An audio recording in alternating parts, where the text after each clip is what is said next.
자, 여러분 안녕하세요. 김준희 선생님입니다. 우선 3학년 첫 시험 1회고사 치르느라 고생이 많았습니다. 여러분과 선생님이 지금 영상으로 수업하는 까닭은 수능 특강에 수록된 현대문학 작품을 다 나가기 위해서는 불가피하게 선생님이 영상으로 수업하는 부분이 일부 있어야 될 것 같습니다. 그래서 선생님이 피치 못하게 선택한 부분이 바로 남은 현대시 두 세트인데요. 총 4개 작품이겠죠. 이 4개의 작품을 선생님이 영상으로 여러분에게 제공을 하도록 하겠습니다. 그러니까 대면으로 수업 시간에 교실에서 이루어지는 수업은 현대 소설 만세전부터 진행을 하도록 하겠습니다. 그러니까 오늘 현대시 10번째 세트 김광섭 시인의 산 그리고 이중관 시인의 가을 떡갈나무 숲은 영상으로 여러분 공부해 주길 바라겠습니다. 자, 먼저 김광섭 시인의 산부터 읽어보고 어떤 내용인지 천천히 살펴보도록 하겠습니다. 자, 지금부터 한번 읽어보시죠. 이상하게도 내가 사는 데에서는 새벽녘이면 산들이 학처럼 날개를 쭉 펴고 날아와서는 종일토록 먹도 않고 말도 않고 업됐다가는 해질 무렵이면 기러기처럼 날아서 틀만 남겨놓고 먼 산속으로 간다. 사는 나라도 새둥이나 꽃잎 하나 다치지 않고 짐승들의 굴 속에서도 흙 한 줌, 돌 한 개 들썩거리지 않는다. 새나 벌레나 짐승들이 놀랄까봐 지구처럼 부동의 자세로 떠간다. 그럴 때면 새나 짐승들은 기분 좋게 업돼서 사람처럼 날아가는 꿈을 꾼다. 산이 날 것을 미리 알고 사람들이 달아나면 언제나 사람보다 앞서 가다가도 고달프면 쉬란 듯이 정답게 서서 사람이 오기를 기다려 같이 간다. 산은 양지 바른 쪽에 사람을 묻고 높은 꼭대기에 신을 매신다.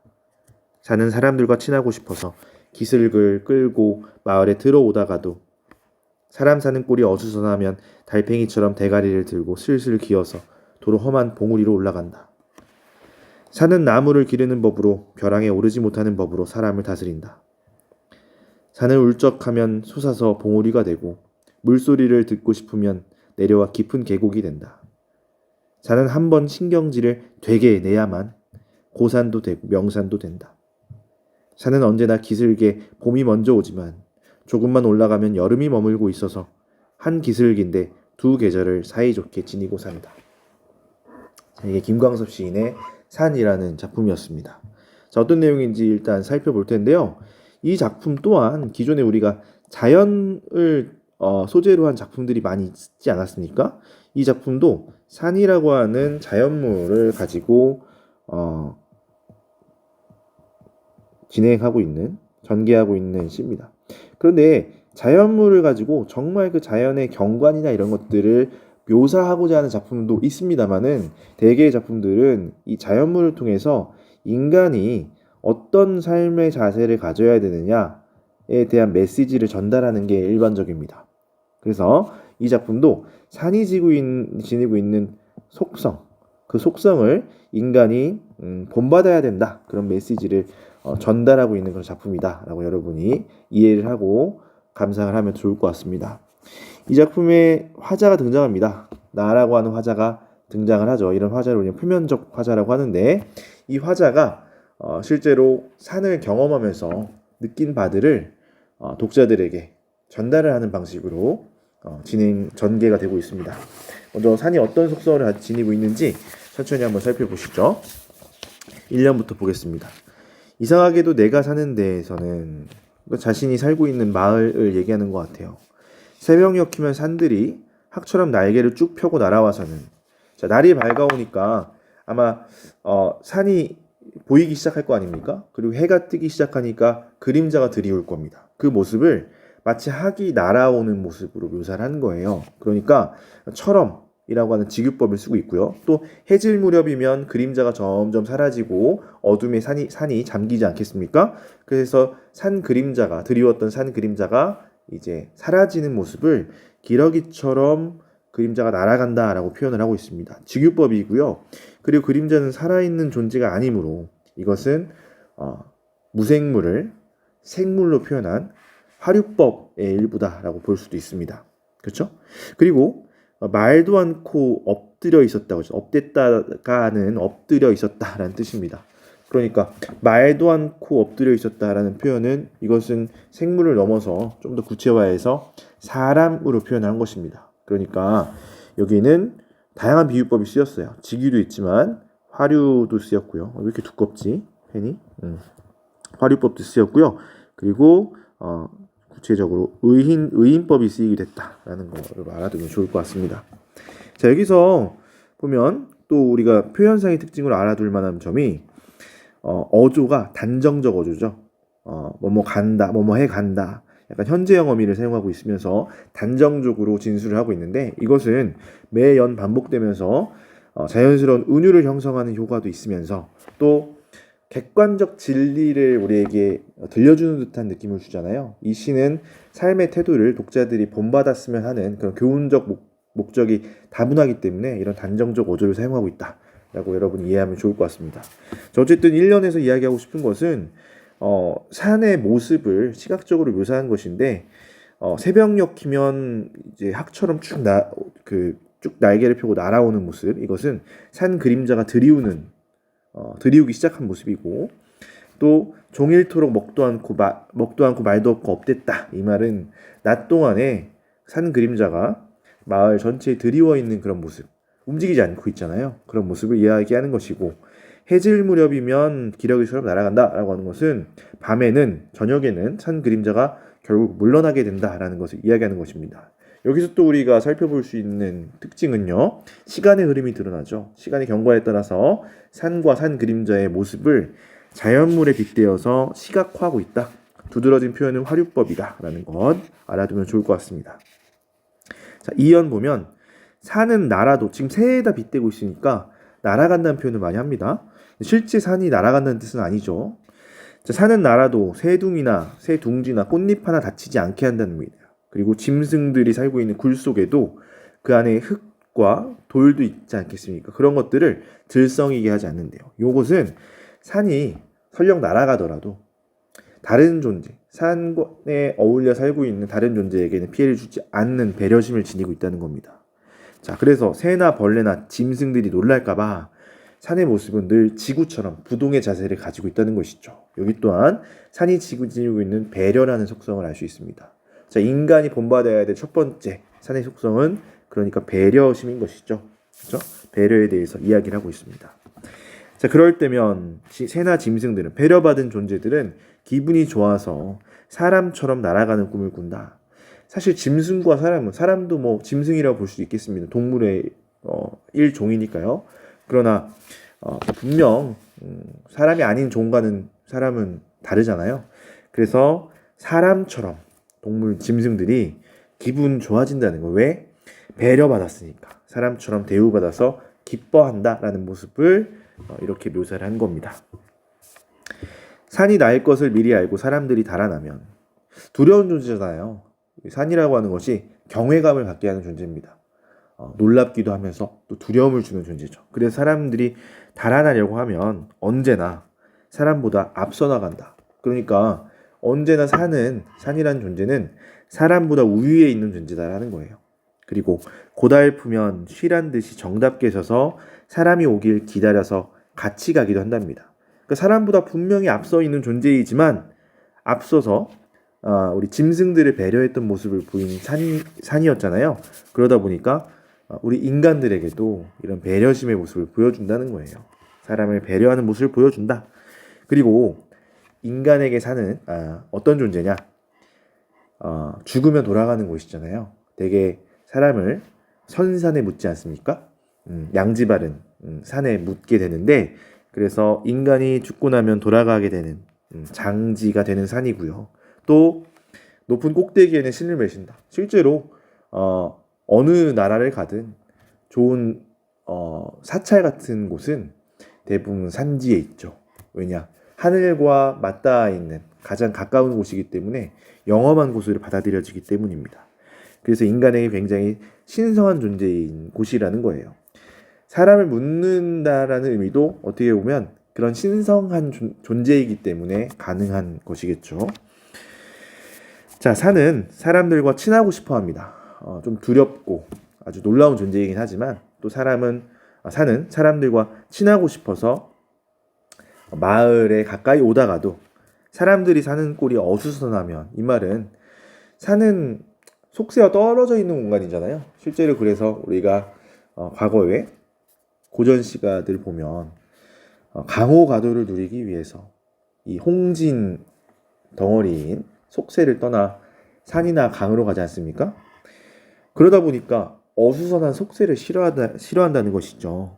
그래서 사람 사는 꼴이 어수선하면, 즉 혼탁한 세속적 세상을 보게 된다면 다시 달팽이처럼 이렇게 대가리를 들고 슬슬 기어서, 이것은 산이 물러가는 모습을 시각적으로 묘사하는 것이라고 볼 수도 있고, 또 달팽이라고 하는 것이 자기 그 집으로 다시 숨어버리는 속성이 있잖아요.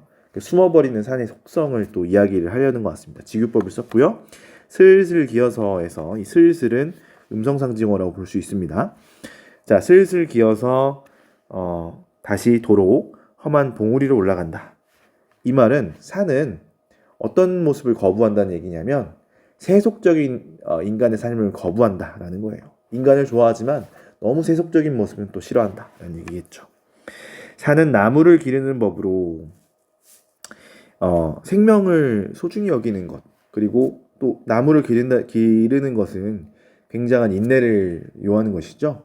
그 생명을 소중히 여기고 또 인내하는 모습으로서 인간을 가르치려 하고요. 뒤에 다스린다는 말이 나오니까. 자, 그리고 벼랑에 오르지 못하는 법으로, 벼랑에 오르는 건 참 쉽지 않잖아요. 물론 클라이밍 같은 게 요새 많은 사람들이 취미로 하고 있지만 어려운 일입니다. 그래서 벼랑에 오르지 못하는 법, 그러니까 사람이 하기 어려운, 즉 겸손을 가지게 하는 법으로서 사람들을 가르치려 한다는 것이죠. 즉 깨달음을 주는 존재라는 것입니다. 자, 그 다음 여는 보면요, 산에 굉장한 인간적인 속성이 드러납니다. 앞서서 보면 신성한 존재고 대단한 존재고 인간과는 굉장히 다른 모습을 가진 존재인 것처럼 성역화된 것처럼 보이는데, 여기서 보면 산은 울적해합니다. 감정을 지니고 있어서 그것이 솟아나면 봉우리가 되고, 또 물소리를 듣고 싶어해. 그러니까 욕망을 지닌 존재이기도 합니다. 뭐뭐 하고 싶어하는 것은 욕망이잖아요. 인간이 가지고 있는 속성인데 동물이 지니고 있는 것이기도 하고요. 자, 이런 것을 가지고 있는 존재라고 이야기함으로써 이 산도 굉장히 인간적인 속성을 가지고 있다. 그리고 솟아서 내려와, 이런 표현은 상승과 하강의 이미지죠. 이런 상승과 하강의 이미지를 통해서 산의 속성을 시각적으로 묘사하고 있습니다. 봉우리와 계곡을 가진 모습. 또 신경질을 가지고 있습니다. 분노죠. 이것 또한 인간적인 모습입니다. 자, 즉 다양한 감정을 지닌 산의 모습을 보여주고 있고요. 그 다음 연에 보면 이런 모습을 가지고 있어야만, 다양한 감정, 신경증을 좀 내봐야만 고산도 되고 높은 산도 되고 또 사람들이 즐겨 찾는 명산도 된다는 거예요. 즉 성숙한 존재가 되기 위해서는 그런 다양한 감정을 지닐 줄도 알아야 된다라는 의미로도 우리가 읽어낼 수 있다는 것이죠. 산은 언제나 기슭에 봄이 먼저 오지만 조금만 올라가면 여름이 머물고 있어서, 이 말은 산은 높은 산 같은 경우는요, 특히 한라산 이런 산 보세요. 식생이 고도에 따라서 다릅니다. 그래서 기슭에 봄이 먼저 오지만 또 올라가면 또 여름이 먼저 와 있다는 거예요. 그러니까 고도에 따라서 다양한 모습을 보이는 산을 묘사하고 있고요. 그 모습을 통해서 화자가 전달하고 싶어하는 메시지는 무엇이냐? 한 기슭이지만 두 계절을 사이좋게 지니고 산다는 거예요. 즉 포용력을 지닌 존재다라는 것을 이야기하고 싶은 것이겠죠. 그러니까 산이라고 하는 자연물이 갖고 있는 일반적 속성을 통해서 우리가 깨달음을 얻고 그것을 배워야 한다. 이것이 화자가 이야기하고 있는 메시지다라고 생각하면 되겠습니다. 됐나요? 다음 작품은 이준관 시인의 가을 떡갈나무 숲이라는 시입니다. 비슷한 시라고 생각이 들어요. 여러분 한번 읽어보고 같이 살펴보도록 하겠습니다. 떡갈나무 숲을 걷는다. 떡갈나무 잎은 떨어져 너구리나 오소리의 따뜻한 털이 되었다. 아니면 쇠기 집이거나 지난 여름 풀 아래 자지러지게 울어대던 벌레들의 아래 집이 되었다. 이 숲에 그득했던 풍뎅이들의 혼례, 그 눈부신 날갯짓 소리 들릴 듯한데 텃새만 남아 산 아래 콩밭에 뿌려둔 노래를 쪼아 아름다운 목청 밑에 갈무리한다. 나는 떡갈나무 잎에서 노루 발자국을 찾아본다. 그러나 벌써 노루는 더 깊은 골짜기를 찾아 겨울에도 얼지 않는 파릇한 산울림이 떠내려오는 골짜기를 찾아 떠나갔다. 나무 둥거리에 앉아 하늘을 본다. 하늘이 깊이 숨을 들이켜 나를 들이마신다. 나는 가볍게 오늘 밤엔 이 떡갈나무 숲을 온통 차지해버리는 별이 될 것 같다. 떡갈나무 숲에 남아있는 열매 하나. 어느 산짐승이 혀로 핥아보다가 뒤에 오는 제 새끼를 위해 남겨놓았을까? 그 순한 산짐승의 젖꼭지처럼 까맣다.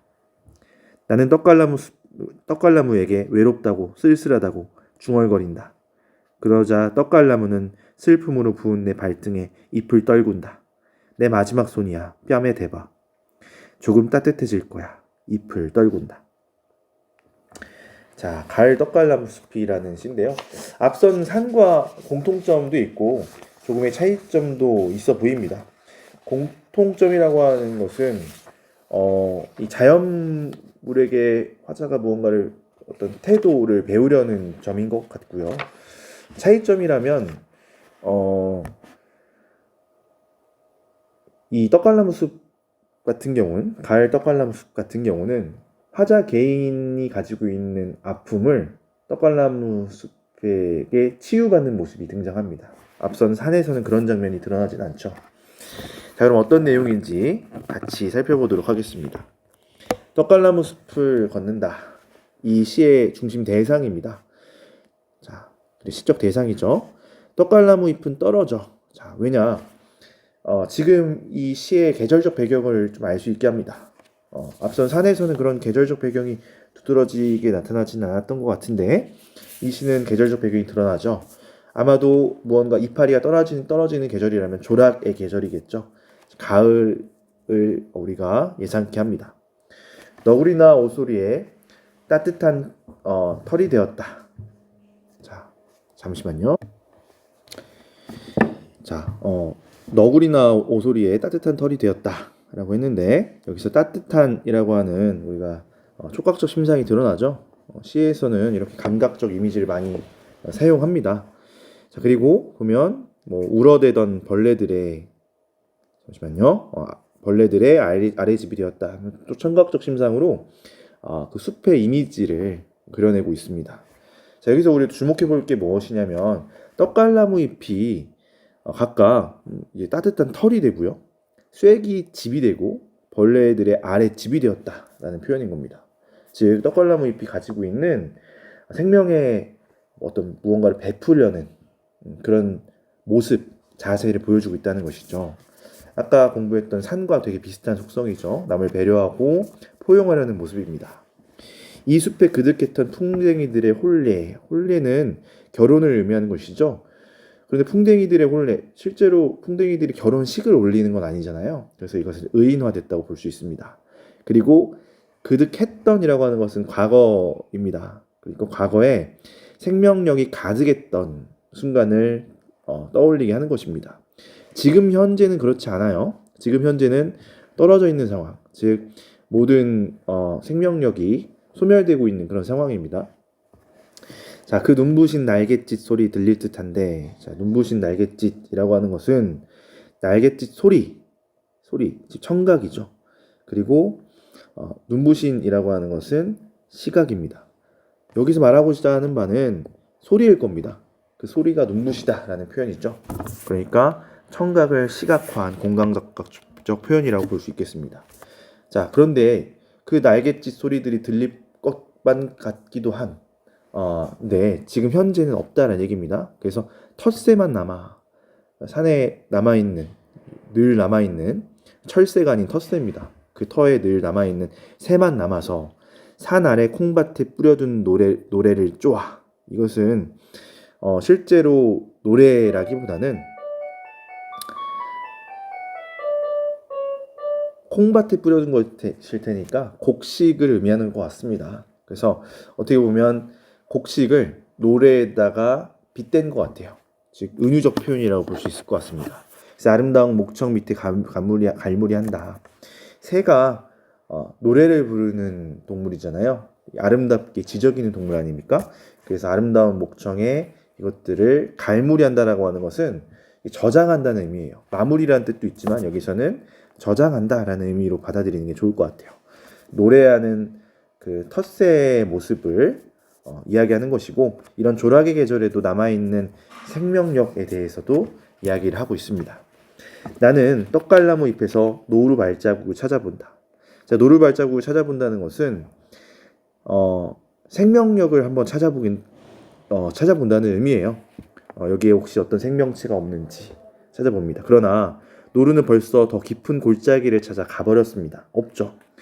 자, 그래서 겨울에도 얼지 않는 파릇한 산울림, 이것 또한 공감각적 심상으로 볼 수 있죠.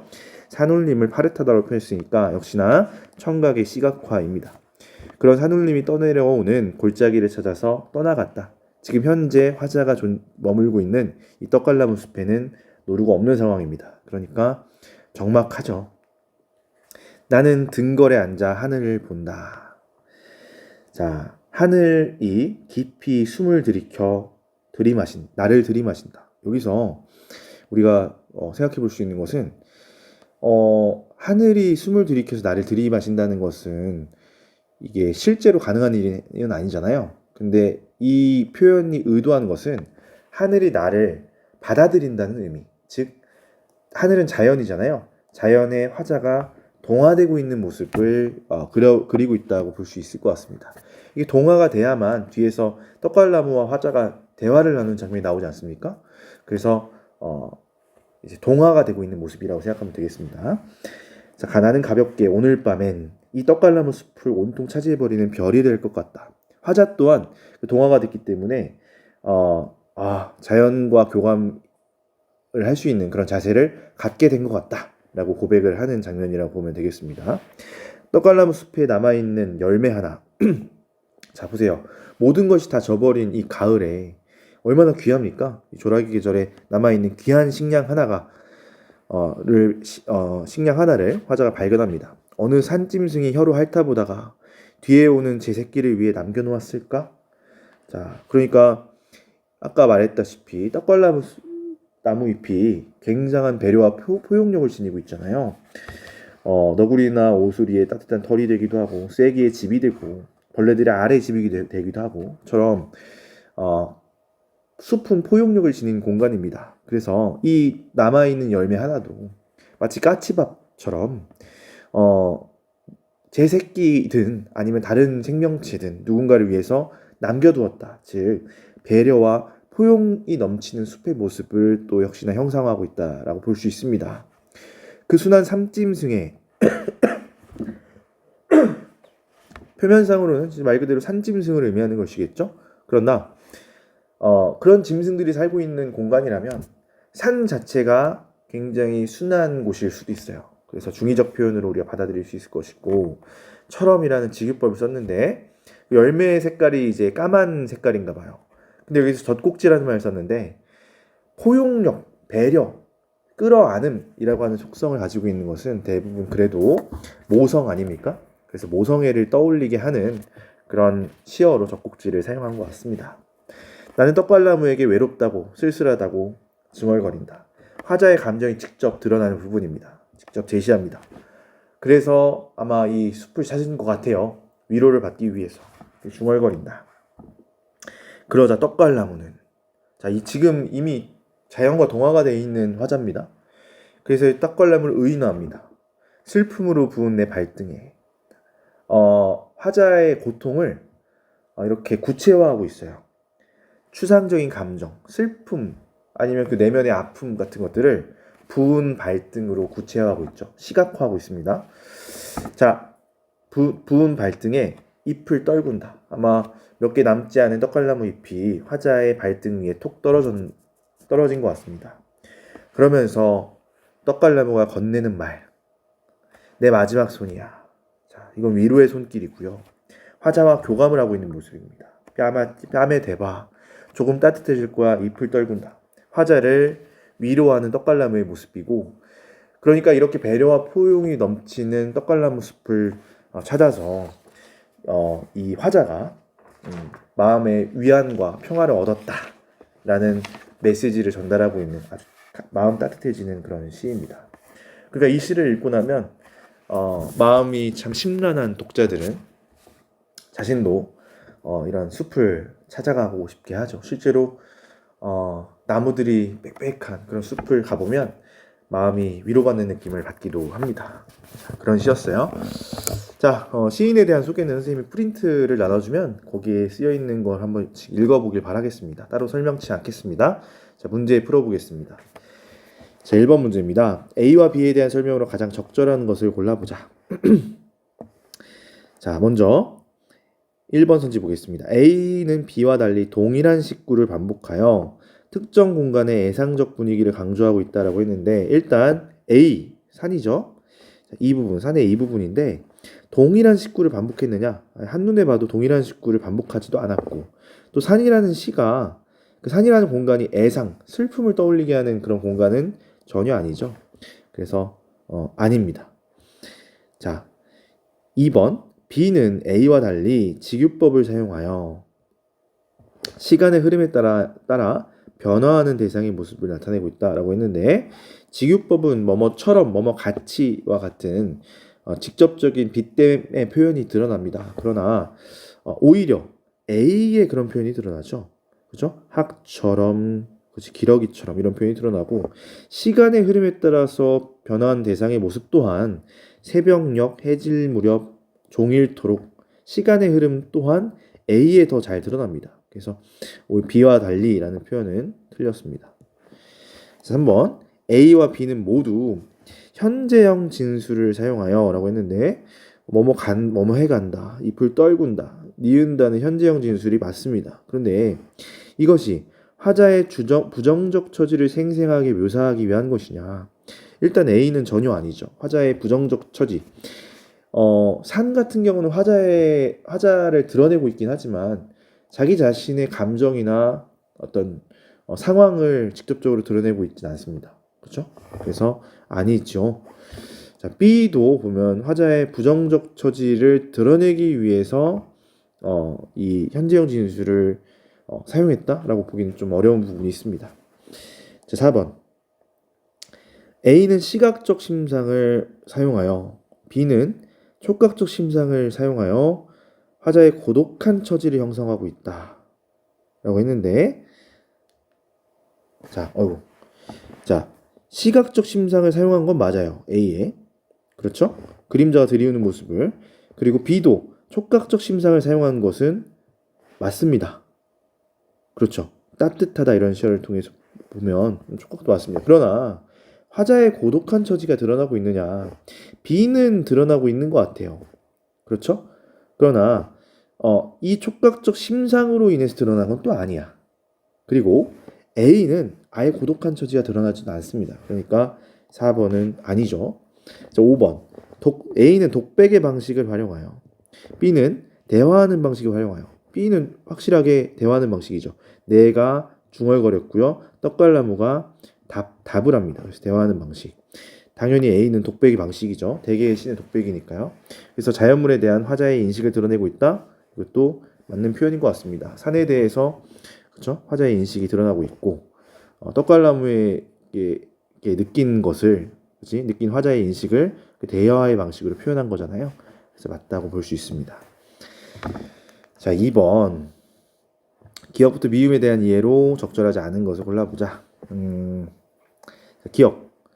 사람 사는 꼴이 어수선하면 다시 달팽이처럼 슬슬 기어서 험한 봉우리로 올라가는 모습이 세속에서의 삶처럼 자연에서의 삶도 고될 수 있다라는 화자의 생각이 드러난다? 전혀 아니죠. 기억은 산이 인간이 좋아서 왔다가 너무 혼탁한 모습을 보고 돌아가는 모습이잖아요. 그러니까 세속에서의 삶처럼 자연에서의 삶도 고되다라는 의미와는 전혀 거리가 먼 그런 내용입니다. 정답은 그래서 1번인 것 같고요. 자, 2번 산은 나무를 기르는 법으로, 벼랑에 오르지 못하는 법으로 사람을 다스린다, 가르친다는 얘기죠. 그래서 화자가 산을 인간의 삶에 큰 영향을 미치는 존재, 가르침을 주는 존재로 인식하고 있다? 맞죠. 디귿 한 기슭인데 두 계절을 사이좋게 지니고 산다. 두 계절이 공존하는 삶을 공존하는 산의 모습을 보이면서 포용성에 대해서 인식하고 있음을 드러내고 있는 것도 맞죠. 리을 겨울에도 얼지 않은 파릇한 산울림이 떠내려오는 골짜기를 찾아 떠나갔다. 이거 노루가 거기로 갔다는 얘기잖아요. 그러니까 떡갈나무 숲이 노루가 살아가기 힘든 공간이 될 것이라는 화자의 생각을 드러내고 있다. 그렇겠죠. 겨울이면 얼지 않는 곳을 떠나갔다는 말은 지금 현재 떡갈나무 숲은 겨울이면 얼게 되는 곳이에요. 그렇죠? 그래서 그런 공간이다. 맞습니다.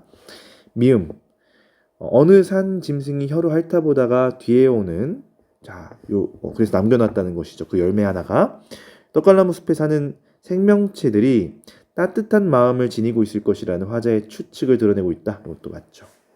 자, 어렵지 않네요, 문제들이. 자, 마지막 3번 문제입니다. 보기를 바탕으로 간 아래 감상한 내용으로 적절하지 않은 것을 골라보자. 자, 복잡한 세속의 삶에 지친 사람들은 세속을 떠나서 자연 속에서 살기를 꿈꿉니다. 자연이 복잡한 현실의 도피처가 될 수도 있고요. 또는 바람직한 삶의 모습이 존재하는 이상향이 될 수도 있습니다. 가에서는 산은 인간을 좋아하는 친근한 존재로 그려지기도 하고 또 경외감을 주는 존재이기도 합니다. 나에서 계절의 변화에 따라 달라지는 떡갈나무 숲은 바람직한 덕성을 발견할 수 있는 공간이자 자연과 교감하며 일체감을 느낄 수 있는 공간으로 그려지고 있죠. 여러분 이거 다 이해되죠? 우리가 시를 한번 읽어보면서 포착해낼 수 있는 산과 떡갈나무 숲의 속성이었습니다. 자, 그러면 1번 선지 보겠습니다. 가에서 산이 질성거리지 않고 부동의 자세를 떠가는 것이나 나에서 떡갈나무 잎이 쐐기 집이거나 벌레들의 아래 집이 되는 것은 다른 존재들을 배려하는 자연의 덕성을 나타내는 것이겠군. 맞죠? 배려하는 모습들이었잖아요. 산이 날아가더라도 들썩거리지 않는 거, 흔들릴까봐 다른 존재들이. 그리고 떡갈나무 잎이 떨어져서 털이 되거나 집들이 되는 것. 이것은 다른 대상들, 다른 자연물들을 배려하는 모습이었습니다. 맞죠? 자, 2번. 산이 양지 바른 쪽에 사람을 묻고 높은 꼭대기에 신을 메시고 산다는 것은 인간이 자연에 지친 삶에서 잠시 벗어날 수 있는 공간이자 이상을 실천할 수 있는 공간을 여기고 있음을 나타낸 것이겠군. 이거는 사람이 묻히고 신을 모시는 공간으로 여긴다는 것은 굉장히 경외감을 갖게 만드는 신성한 공간이라는 의미지. 잠시 벗어나서 쉴 수 있는 공간이라든지 이상을 실천하는 공간으로 여긴다는 의미로 받아들이기에는 좀 어렵습니다. 정답은 2번인 것 같은데요. 그렇죠? 자, 3번. 산이 울적하면 솟아서 봉어리가 되고 물소리를 듣고 싶으면 내려와 계곡이 된다는 것은 인간적인 면모도 있어서 친근감을 주기도 한다는 점을 나타내는 것이겠군. 맞죠? 자, 4번. 나에서 이 숲에 그득했던 풍뎅이들이 사라지고 텃새만 남아 노래를 갈무리한다는 것은 생명력이 넘쳤던 여름날의 모습이 사라지고 이제는 차분해진 가을 떡갈나무 나무 숲의 모습을 나타낸 것이겠군. 맞죠? 그렇죠?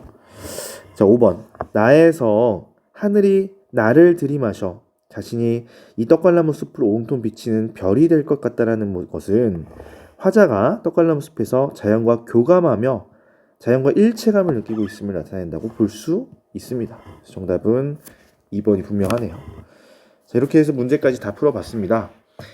다음 시간에는 역시나 이렇게 영상으로 수업을 하게 될 것 같은데 신경림 시인의 장자를 빌려 원통에서 라는 부제를 갖고 있는 시입니다. 그리고 고재종 시인의 나무 속엔 물관이 있다라는 작품 살펴보도록 하겠습니다. 자, 수업 듣느라 고생 많았습니다. 여러분의 열정을 응원합니다.